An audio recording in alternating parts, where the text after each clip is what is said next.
Bacaan pertama, pembacaan dari Kisah Para Rasul.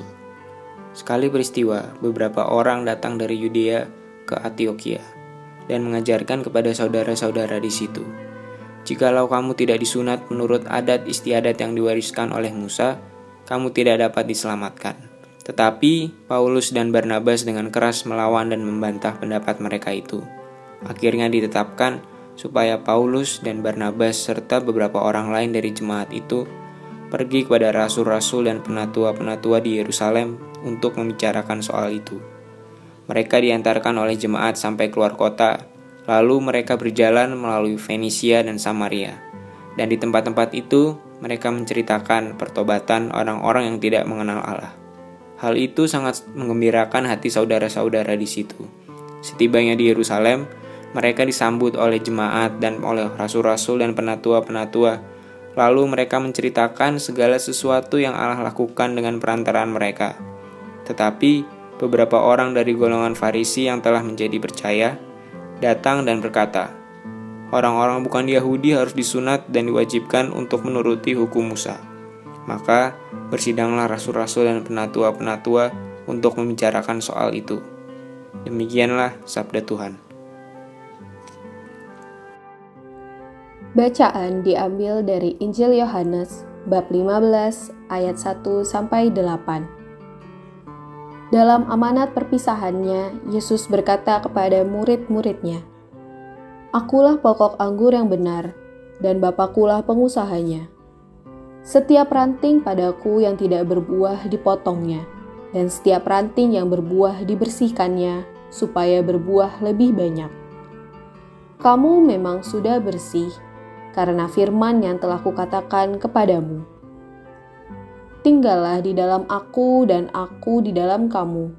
Sama seperti ranting yang tidak dapat berbuah dari dirinya sendiri kalau ia tidak tinggal pada pokok anggur, demikian juga kamu tidak berbuah jikalau kamu tidak tinggal di dalam aku. Akulah pokok anggur dan kamulah ranting-rantingnya. Barang siapa tinggal di dalam aku dan aku di dalam dia, ia berbuah banyak, sebab di luar aku kamu tidak dapat berbuat apa-apa. Barang siapa tidak tinggal di dalam aku, ia dibuang keluar seperti ranting dan menjadi kering. Kemudian dikumpulkan orang dan dicampakkan ke dalam api lalu dibakar. Jikalau kamu tinggal di dalam aku, dan firman-Ku tinggal di dalam kamu, mintalah apa saja yang kamu kehendaki dan kamu akan menerimanya. Dalam hal inilah Bapa-Ku dipermuliakan, yaitu jika kamu berbuah banyak, dan dengan demikian kamu adalah murid-murid-Ku." Demikianlah Injil Tuhan.